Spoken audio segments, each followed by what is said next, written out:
to be outdone, Jim. Hey Ralph, Jim Long here, up in Wilmington, Delaware. I'm up on Live View 12 as a backup to our pool shot. It's just a backup.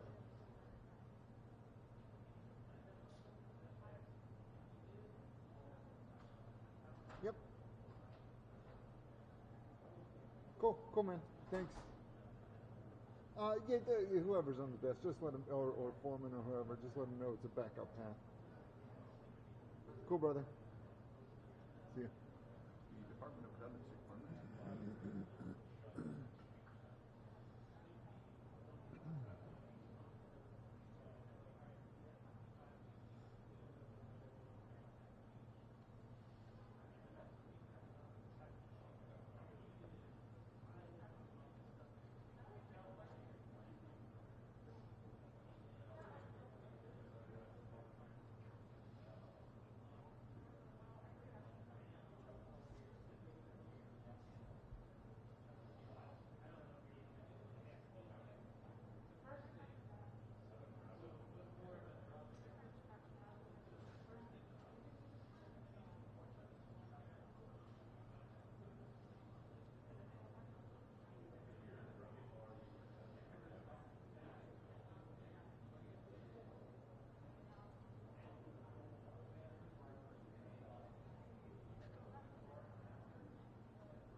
Yeah.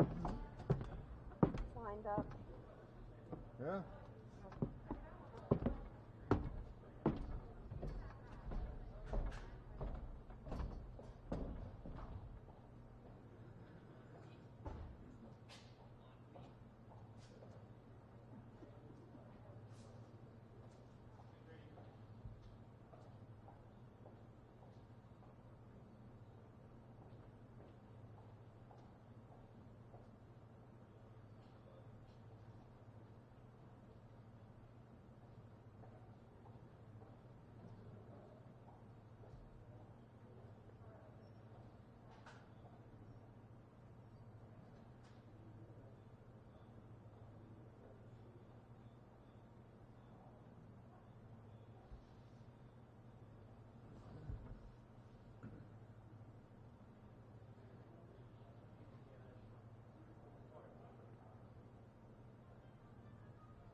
Yeah. It reminds me of the skit on SNL, The Californians, where they all start looking in the mirror right before they go into the. Have you seen that? No, I don't think I have. Oh, anybody that's from California, it's like these knowing chuckles because the guy's like, why don't you get back on the 404, get on the 10, go back to Mohawk where you belong. But you're here. Yeah, but How are you doing that? I think I vaguely remember it now.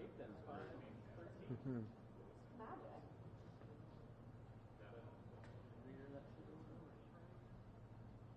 I don't know. Production network?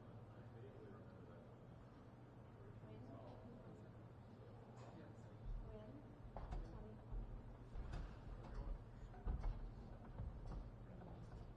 A little bit underneath his lens. Do you mind if I just tighten up the hood, or do you want to tighten up the hood? Somebody just asked. Is there just a little bit? Well, but the problem is, if he walks away and takes a question, what's going to happen is I'm going to see some hood.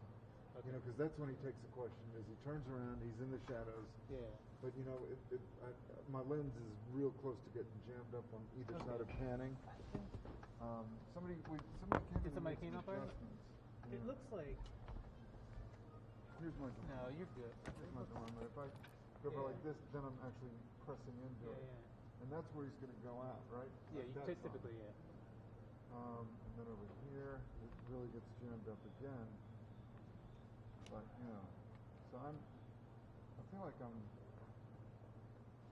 got just enough wiggle room that I can, you know. And what happens also when I pan is that my focus.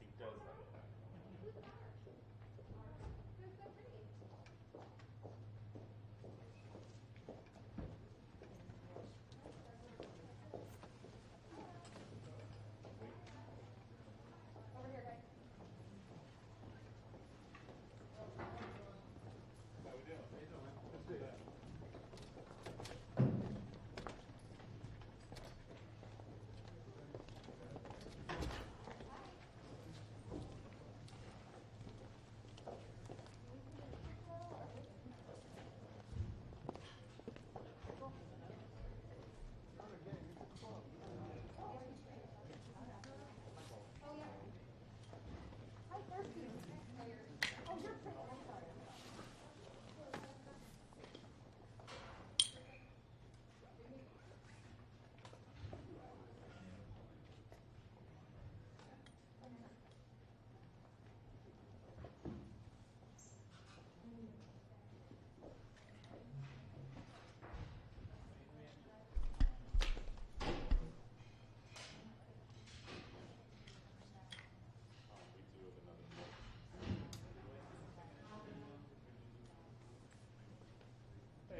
Set?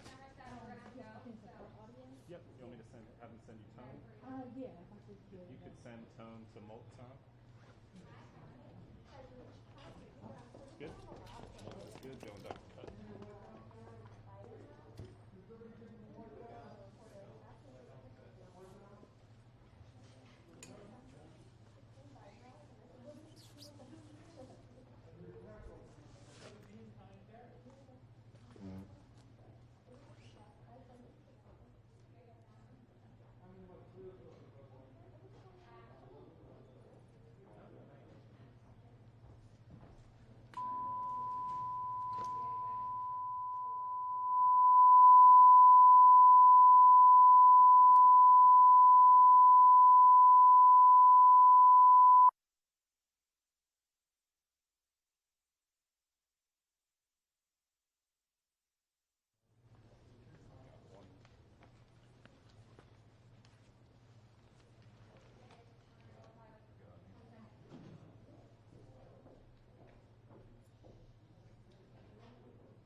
Good evening, my fellow Americans.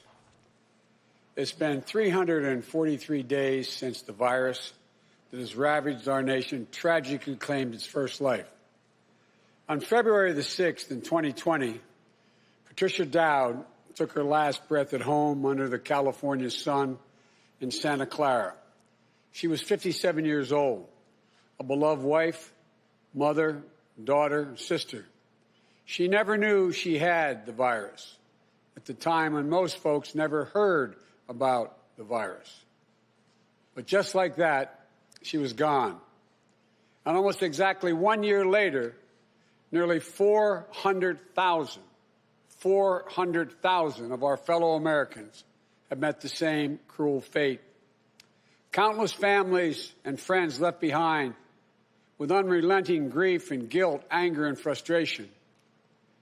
And the emptiness felt by the loss of life is compounded by the loss of our way of life.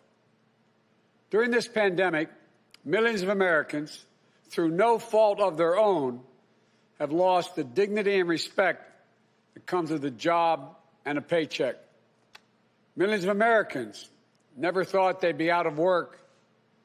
Many of them never even envisioned the idea, are facing eviction, waiting for hours in their cars to feed their families as they drive up to a food bank.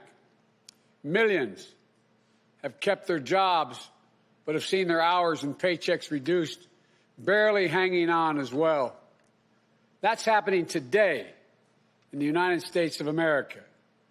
Just as in the midst of the dark winter of this pandemic, as cases, hospitalizations, and deaths spike at record levels, there is real pain overwhelming the real economy. One where people rely on paychecks, not their investments, to pay for their bills and their meals and their children's needs. You won't see this pain if your scorecard is how things are going on Wall Street. But you will see it very clearly if you examine what the twin crises of a pandemic and this sinking economy have laid bare. The growing divide between those few people at the very top who are doing quite well in this economy and the rest of America. Just since this pandemic began, the wealth of the top 1% of the nation has grown roughly $1.5 trillion since the end of last year, 4 times the amount for the entire bottom 50% of American wage earners. Some 18 million Americans are still relying on unemployment insurance. Some 400,000 small businesses have permanently closed their doors. And it's not hard to see that we're in the middle of the once-in-several-generations economic crisis with a once-in-several-generations public health crisis. The crisis of deep human suffering is in plain sight, and there's no time to waste.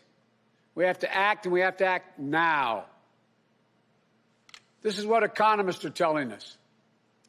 More importantly, it's what the values we hold dear in our hearts as Americans are telling us. A growing chorus of top economists agree that the moment of crisis, in this moment of crisis, with interest rates at historic lows, we cannot afford inaction.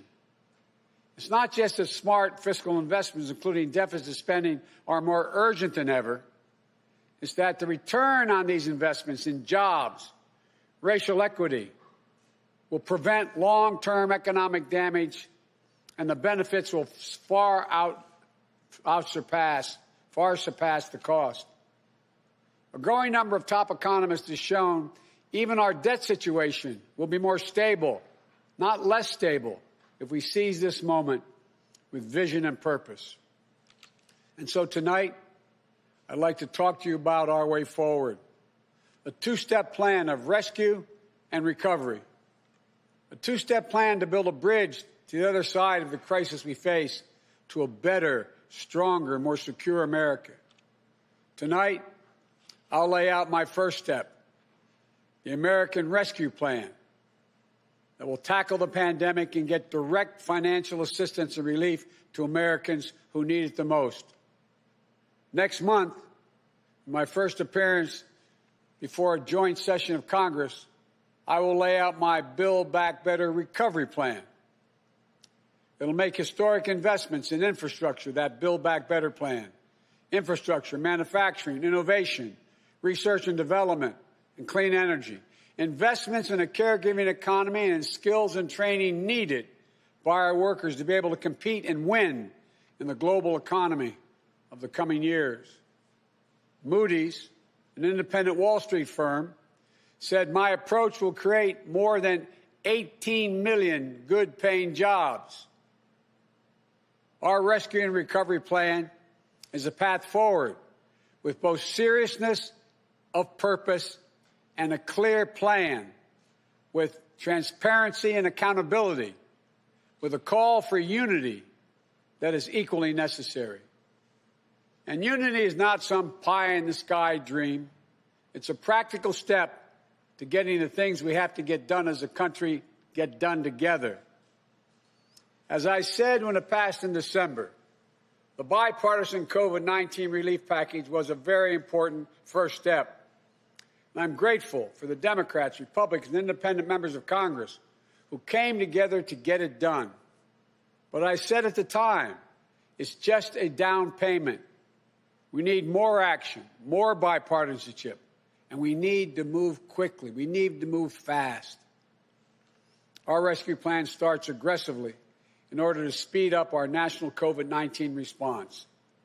The vaccines offer so much hope, and we're grateful to the scientists and researchers and everyone who participated in the clinical trials. We're also grateful for the rigorous review and testing that has led to millions of people around the world already being vaccinated safely. But the vaccine rollout in the United States has been a dismal failure thus far. Tomorrow, I will lay out our vaccination plan to correct course and meet our goal of 100 million shots at the end of my first 100 days as president. This will be one of the most challenging operational efforts we have ever undertaken as a nation.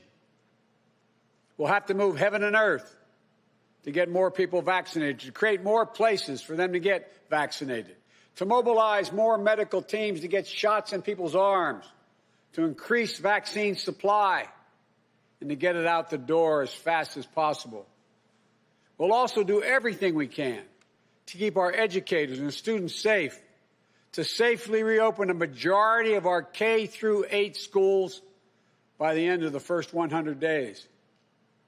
We can do this if we give the school districts, the schools themselves, the communities, the states, the clear guidance they need, as well as the resources they need that they can't afford right now because of the economic dilemma they're in. That means more testing and transportation, additional cleaning and sanitizing services in those schools, protective equipment and ventilation systems in those schools. We need to make sure that workers who have COVID-19 symptoms are quarantined, and those who need to take care of their family members with COVID-19 symptoms should be able to stay home from work and still get paid. This will reduce the spread of the virus and make sure workers get the support they need to maintain their families. But we need about $400 billion in funding from Congress to make all of what I just said happen. It's a great deal, but I'm convinced we are ready to get this done. The very health of our nation is at stake. Our rescue plan also includes immediate relief to Americans hardest hit and most in need. We will finish the job of getting a total of $2,000 in cash relief to people who need it the most. The $600 already appropriated is simply not enough. You just have to choose between paying rent and putting food on the table. Even for those who've kept their jobs, these checks are really important. You see, if you're an American worker making $40,000 a year with less than $400 in savings, maybe you've lost hours, or maybe you're doing fewer shifts, driving a truck or caring for the kids or the elderly. You're out there putting your life on the line to work during this pandemic and worried every week that you get sick, lose your job, or worse. $2,000 is going to go a long way to ease that pain. We'll also provide more peace of mind for struggling families by extending unemployment insurance beyond the end of March for millions of workers. That means that 18 million Americans currently relying on unemployment benefits while they look for work can count on these checks continuing to be there. Plus, there will be a $400 per week supplement so people can make ends meet. This gets money quickly into the pockets of millions of Americans who will spend it immediately on food and rent and other basic needs. As the economists tell us, that helps the whole economy grow. We'll also tackle the growing hunger crisis in America. As I speak, and the Vice President-elect has spoken to this many times, 1 in 7 households in America, more than 1 in 5 Black and Latino households in America, report they don't have enough food to eat. This includes 30 million adults and as many as 12 million children. It's wrong. It's tragic. It's unnecessary. It's unacceptable. So we're going to extend emergency nutritional assistance for 43 million children and their families enrolled in the SNAP program through the rest of this year. We'll help hard-hit restaurants prepare meals for the hungry, provide food for the families who need it. We will invest $3 billion in making sure mothers and their young children have the nutrition they need. This will not only meet our moral obligation we have to one another, but will also spur our economic growth, get restaurants and workers back on the job. And as we work to keep people from going hungry, we'll also work to keep a roof over their heads, to stem the growing housing crisis and evictions that are looming.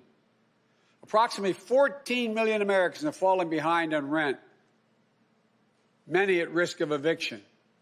If we don't act now, there'll be a wave of evictions and foreclosures in the coming months as the pandemic rages on. This would overwhelm emergency shelters, increase COVID-19 infections as people have nowhere to go and can't socially distance. Next week, we'll take action to extend nationwide restrictions on evictions and foreclosures. This will provide more than 25 million Americans greater stability instead of living on the edge every single month. And I'm asking Congress to do its part by funding rental assistance for 14 million hard-hit families and tenants. It will also be a bridge to economic recovery for countless mom-and-pop landlords. These crises are straining the budgets of states and cities and tribal communities that are forced to consider layoff and service restrictions of the most needed workers. It means that people putting their lives at risk are the very people now at risk of losing their jobs. Police officers, firefighters, all first responders, nurses, educators.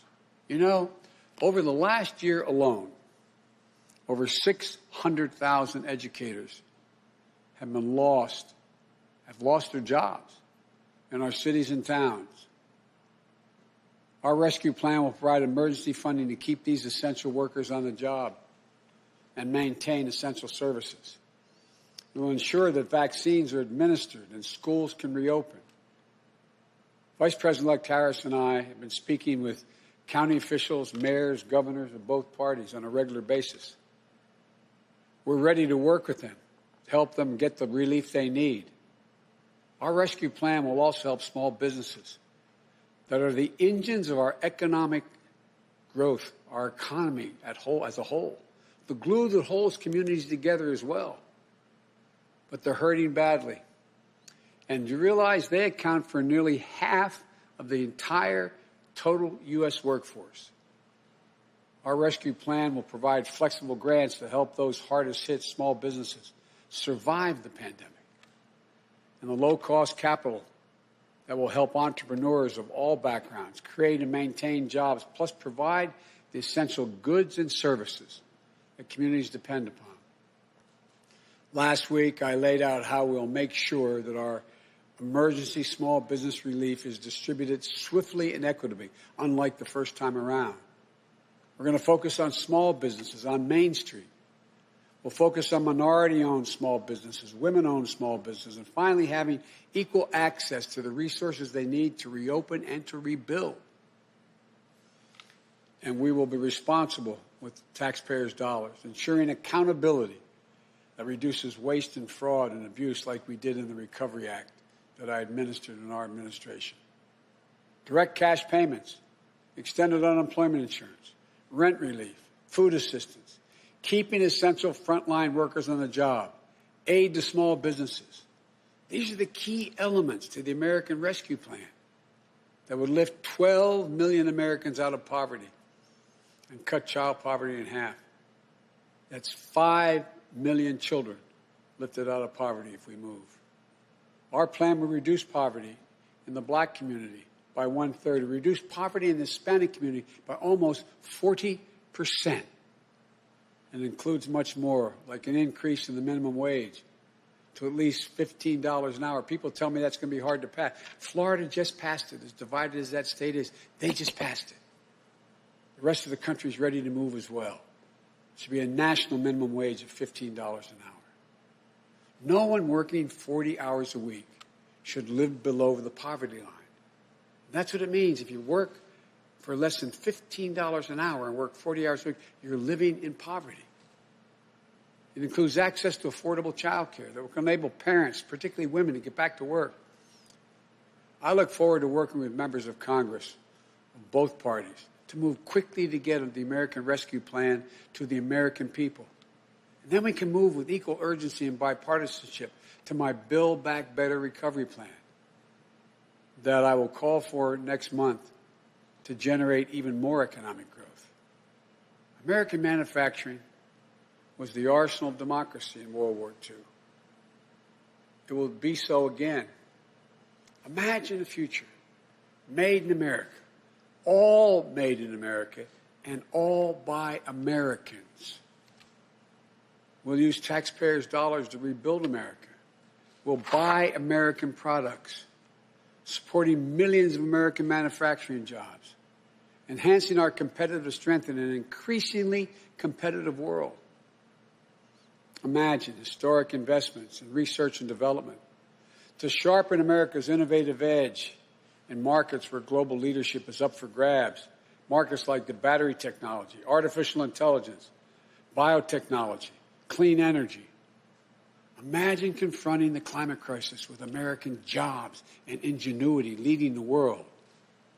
It's time to stop talking about infrastructure and to finally start building an infrastructure so we can be more competitive. Millions of good-paying jobs that put Americans to work rebuilding our roads, our bridges, our ports, to make them more climate resilient, to make them faster, cheaper, cleaner, to transport American-made goods across our country and around the world. That's how we compete. And imagine millions of jobs in a caregiving economy to ease the financial burden of caring for young children and aged loved ones. Let's make sure our caregivers, mostly women, women of color, immigrants, have the same pay and dignity that they deserve. So we can do these bold, practical things now. Now. You know, I know what I just described does not come cheaply, but failure to do so will cost us dearly. The consensus among leading economists is we simply cannot afford not to do what I'm proposing. Independent, respected institutions from around the world, from the Federal Reserve to the International Monetary Fund, have underscored the urgency. Even Wall Street firms have reinforced the logic. If we invest now boldly, smartly, and with unwavering focus on American workers and families, we will strengthen our economy, reduce inequity, and put our nation's long-term finances on the most sustainable course. And where we're making permanent investments, recurring investments, as I said in the campaign trail, we will pay for them by making sure that everyone pays their fair share, not punishing anybody. We can do it without punishing a single person by closing tax loopholes for companies that ship jobs overseas, or to allow American companies, 90 of them, the top Fortune 500, to pay zero in federal income taxes, asking everyone to pay their fair share at the top so we can make permanent investments to rescue and rebuild America. It's the right thing for our economy. It's the fair thing. It's the decent thing to do. We not only have an economic imperative to act now, I believe we have a moral obligation. In this pandemic, in America, we cannot let people go hungry. We cannot let people get evicted. We cannot watch nurses, educators, and others lose their jobs. We so badly need them. We must act now and act decisively. My fellow Americans, the decisions we make in the next few weeks and months are going to determine whether we thrive in a way that benefits all Americans, or whether we stay stuck in a place where those at the top do great, while economic growth for most everyone else is just a spectator sport, and where American prospects dim, not brighten. These investments will determine whether we reassert American leadership and outcompete our competitors in a global economy. We're better equipped to do this than any nation in the world. Or whether we watch them catch up and pass us by. Together, I know which path we'll choose. And that includes all Americans, so we can own the 21st century. But even with all these bold steps, it's going to take time to get where we need to be.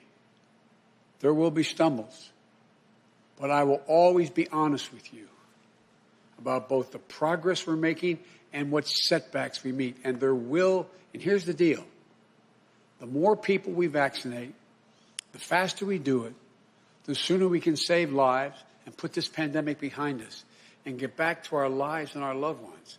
And the sooner we can rescue and rebuild the American economy, the biggest and most profitable engine in the world. I know it's been nearly a year that tested us beyond measure.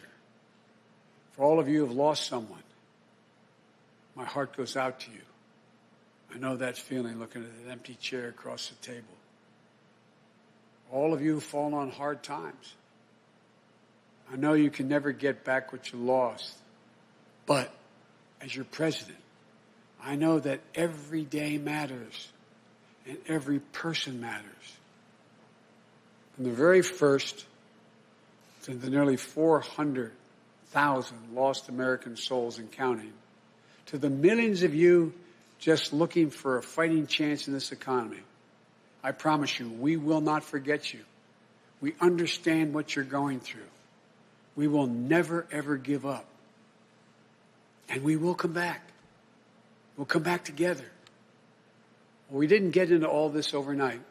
We won't get out of it overnight. And we can't do it as a separated and divided nation. The only way we can do it is to come together as fellow Americans, as neighbors, as the United States of America. And when we do, there's nothing beyond our capacity. I've said this many times. When America acts as one, there's never been a single thing we've been unable to do, no matter how consequential the issue has been. Out of all the peril of this moment, I want you to know, I give him a word, I see the promise as well. We've seen clearly what we face now. And I remain so optimistic about America. As optimistic as I've ever been. We have everything we need, but the will must be demonstrated. So come Wednesday, we begin a new chapter. The Vice President-elect and I will do our best to meet all the expectations you have for the country and the expectations we have for it. I'm confident. I am truly confident. Together, we can get this done and come out better off than when we went into this crisis. God bless you all, and may God protect our troops.